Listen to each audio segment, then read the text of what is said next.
All right, hey guys, I'm Kate. And I'm June. And we're producers with AJ Plus, and we're the resident soccer fans in the office. And that's why we're so excited to be here today with US Women National Soccer players Hope Solo and Megan Rapinoe. Yay. So excited. And we're going to take some of your questions and ask them some questions, but we're here at an event that June will talk about. We're at the Beyond Soccer series here in San Francisco, which uses the game of soccer to push forward social change.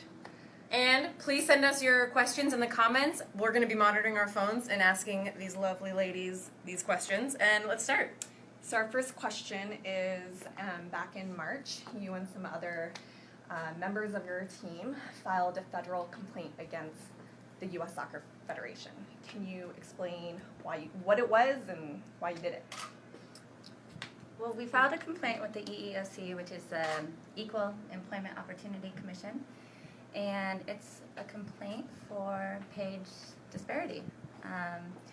It's been unequal in the pay between the men's team and the women's team for quite some time. So we finally did something about it, and we filed the discrimination. Give us a little bit of, what exactly is the pay disparity? Give us, break it down. What does it look like for you guys compared to the men? It's shocking. Not this shocking. That is very scientific. In stacks of bills. I appreciate that. Yeah, it's pretty big. I think if you just look at the bonuses they have, even we'll take it outside of a World Cup year, just the bonuses they get for the wins, or for a tie, or for a loss. Every time they play, they get a bonus.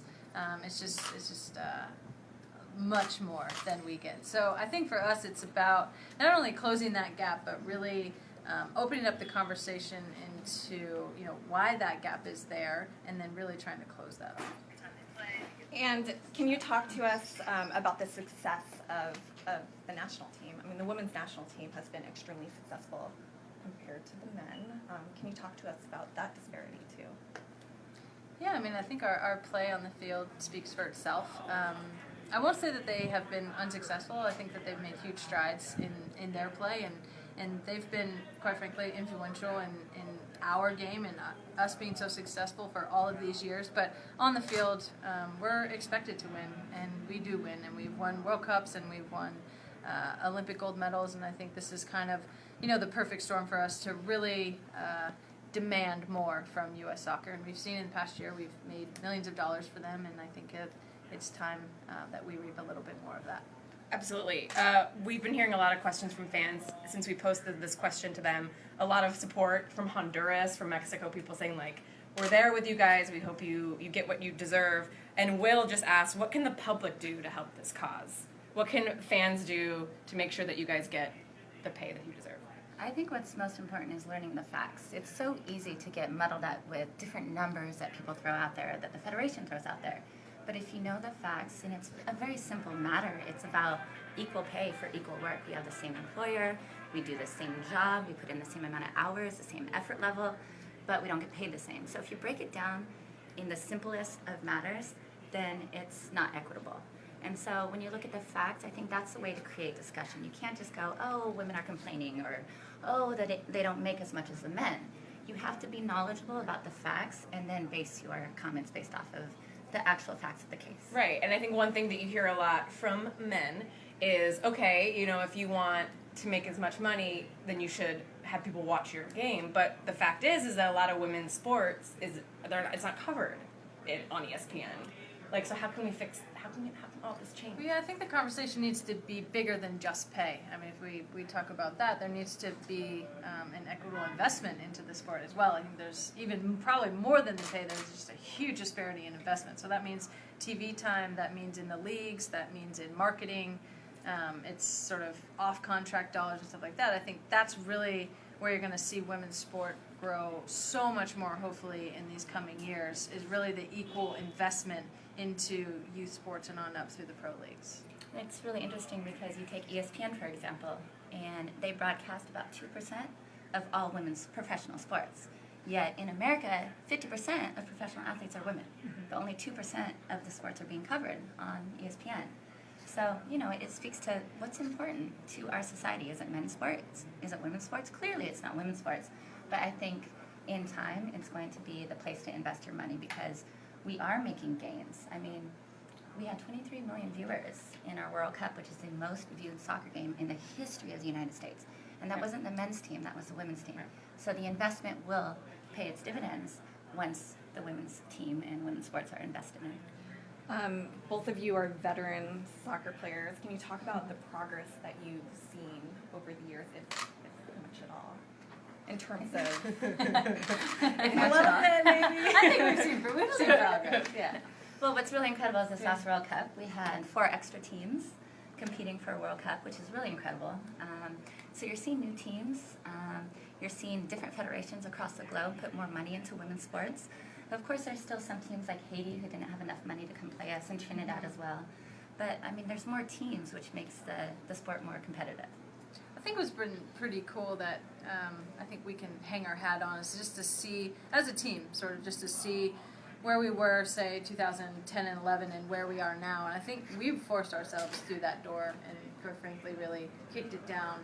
We had incredible play on the field. We're smart, intelligent, personal people off the field, and we've really forced ourselves into this conversation. We're now, we have won the World Cup, we're selling out stadiums, and we're really the ones pushing it and pushing the envelope in this area. If you guys are just joining us, we're here with Hope Solo and Megan Rapinoe, players on the U.S. Women's National Soccer Team.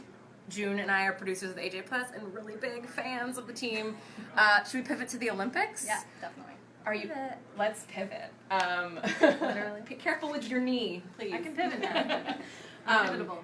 Megan's been injured, but she's getting better. Olympics, are you guys excited? Like, what are big teams you're looking forward to playing? Are you looking for gold? Are we looking for gold? I mean, probably. Do we look Silly for anything else? question. What's incredible is what's never been done before is no team has won the World Cup and then backed it with an Olympic gold. So it's never been done before, and our team loves to break records and set new standards. Even though the standards are already really high for us, we still like to kind of break through that glass ceiling. Yeah. Do you have any concerns? I know, Hope so in the past you mentioned you're a bit concerned about the Zika virus. Well, there's a male athlete who just came out just the other day saying he's not going to compete in Rio because of his concerns over Zika. So it's not a women's issue by any means. It is scary, but I mean, I'm moving forward and I'm committed to the team and I'm committed to hopefully bring back gold. Great. This whole pay issue too. Are you disappointed that you have to deal with that right before the Olympics? Is it something that's on your mind, or do you put it aside? I think it's there, but I think we're able to handle both. I see it as a pretty cool opportunity, to be honest. I think that we're in a really amazing spot, and to look at where we've come from just as a team, say in the last 5 and 10 years, and to be able to even be in this spot and have public support behind us, and to really have all the numbers and feel like we can really affect change and be kind of at the forefront of this fight, and really just be a part of what's happening in this country right now. We have potentially a female president just nominated for the Democratic nomination. So it's an amazing time, I think, to be a woman, and a powerful time to be a woman in this country. And I think, at least for me, and I think you feel the same, it's an honor to be one of the ones fighting kind of out front. We have a question from our audience, from Mateen. How are other female athletes paid in other countries? Are there other countries that the U.S. can learn from? Any thoughts? I've heard of some big money coming out of China and Russia for the basketball players. I don't know if that's all. I'd like to get a part of that. We have definitely taken the lead in our sport. So other federations in other countries really look to the American team to see how they can find success on their own teams. I know that the Canadian team years ago, they asked us, they sat down with us, and then they went on strike against their federation, and it got them a little bit more success, but they're still nowhere where they want to be. But we're definitely the front runners for the cause for being paid full time. Yeah, our federation, I'll give them a little bit of credit. They have paid us well in the past, and I think that they need to continue to blaze that trail and continue to be one of the forefront, or the forefront federation for women's football around the world. And I think that it's growing, but it really is going to take a huge push and a demand, not only from the women's footballers, but from other federations around the world, and from the men's players in those countries and the public in those countries, to really demand that their players who are working just as hard as the men's players and you know, participating in all of the practices and all of the games and all of the travel to really demand something more out of that, and for us to continue to demand the best out of our federation as well. Now, I'm going to have to disagree with that a little bit because the federation has paid us, I'm not going to say well, they've paid us a salary that we can live on. But in the grand scheme of things, it's not well because it's not equitable. So you can't ever give them too much credit about paying us well. And what has been the Federation's response to your complaint? Well, you know, it's back and forth. We're in the middle of negotiations, so, you know, you're going to lose some battles. Hopefully, overall, you're going to win. But we just lost our battle in court about no strike clause, which set us back a little bit. But in the grand scheme of things, we know where we're going. We know the direction we want to go, and we're not going to settle for less. I mean, at this point in time, we have everybody on board. We have every single player on our team willing to stand up for the cause, and we're not going to take less. So at the end of the year, if we don't have our CBA done, then there might be a strike come January 1. Can you talk about the no strike clause that you were just mentioning? So the fact that you're unable to strike for the time being. Well, what does a that no mean? strike clause is really just a negotiating tool for us. So it gives us a little bit of weight in the conversation that we can use against the Federation. But honestly, we're so committed to the game and we're so committed to the Olympics, we were never going to go on strike. But it's just all part of the process, really. So a couple questions that we've been getting from Heather L. and Erica L. Questions of how do we get girls and women from all different backgrounds and demographics to get into soccer? I know this has been talked about on the men's side. How can we make it happen for women so we have, you know, more opportunities for all girls and all women? I think that's where the investment piece comes in big time. So whether that's academy programs or social programs or awareness about getting girls into soccer, I think that there needs to be a huge investment in that grassroots aspect of soccer, so these girls can know about it, so they have an opportunity and a team to play for in their communities and actually have an opportunity to participate in that, whereas I think in some places girls don't even know they have a team or they don't have a team at all. And the new president for FIFA just made comments about investing into the women's game, and it starts in the grassroots, and he even equated it to back when men's soccer wasn't that popular around the globe, that they had to go to different individual countries and start from grassroots to build the game because it's the world sport now. So he was making mention of doing the same thing with the women's game. So, you know, we're starting somewhere, and Things plus are more happening. women are working for FIFA as well. There you go. That's important. Get more women in the room. Another comment that we got from one of our from our audience is soccer in this country to play at a high level at the youth can be very expensive. Do you have any thoughts on how to make the game more accessible to all demographics? Oh, that's a big question. I think, you know, around the world, I think you know, traditionally and still today, the major clubs kind of have a trickle down effect, and everybody can play for free, and it really is everybody's game.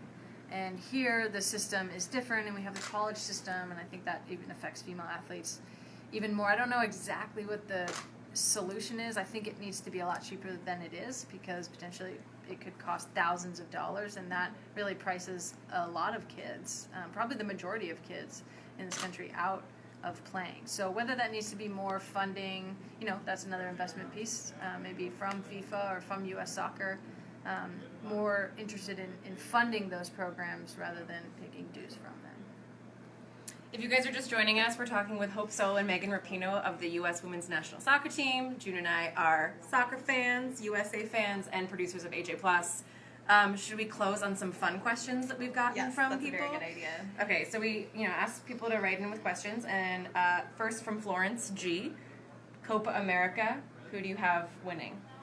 Ooh, not the United States now. Not anymore. Third place, maybe. Argentina, okay. definitely. Messi. Yeah, I I feel have Messi winning. I'll take Chile. Just Messi You wins. I'll think take Chile? Chile. Okay. We'll see. You really think Chile? Another I said I'll question. take They won it Chile. last year. They won it last year. Another True, question from Megan and Charlie. What's your pregame routine? My pregame routine is to be normal. I don't Yeah. want to like amp myself up too much. Then I feel like the jitters more, and I don't want to be too calm and lazy, sitting in bed all day watching TV or whatever. I just want to be normal. Yeah. I want to have conversations. I want to get my coffee. just want to be normal. You can't have too many things you have to do, then you forget one, and then it throws you off, and then like superstitions Don't be become superstitious. superstitions. Yeah. And it's just, yeah. Too much. Really good question from Jonathan here. Who is a man? Why can't I get a U.S. Women's National Team jersey and a men's cut? But you don't want a deep V. I've seen this a couple times. I've saw on Reddit a lot of people being like, "Where can I get a Hope Solo men's jersey?" really Okay, why don't you guys talk to Nike and US Soccer Yeah. Hi, because email Nike, everyone. we Yeah. really do appreciate our male fan support, and we don't ever want to alienate them. Yeah. But we need them supporting us and wearing our jerseys, and it really makes me sad to know that they can't find a jersey anywhere. That just seems so bonkers to me. Like, What's even more bonkers is that people have been saying this for like 6 and 7 years. Yeah. And like, who's not hearing it that needs to hear yeah, it? You know? and then you're not that and then the difficult. people are probably saying, no one's buying women's jerseys. And you're Yeah. like, well, they don't exist Yeah, exactly. for men, so come on, circle here, people. Yeah. Get it together. Hello. So, this is not a question, but a comment that I thought was really sweet from Jewel Ramos. She's from Honduras, and she said, I really admire you guys. I happen to live in a very manly society where women's soccer gets zero attention. Keep fighting for what you believe is fair, and good luck in Rio. I'll be watching and cheering for you. You guys are awesome. Got you. Very sweet. Any So on that note- any final thoughts on that note? Going into Rio? I mean, honestly, it's comments like that that makes us know and stay true to ourselves, knowing that we're doing something right and something bigger than the game of soccer itself. So yes, the Olympics are coming up, and we're very competitive athletes, and we want to win at all costs. But at the end of the day, we're doing something bigger than the game itself. So I appreciate comments like this, and it never gets old hearing them. Cool. Well, thank you so much. Yeah, thank you guys. Keep Great. sending your support to the women as they go to Rio and as they fight for Thanks. equal pay. And thanks, guys. Of course. Good luck. Thank you guys. Thank you. Thanks for having us. See ya.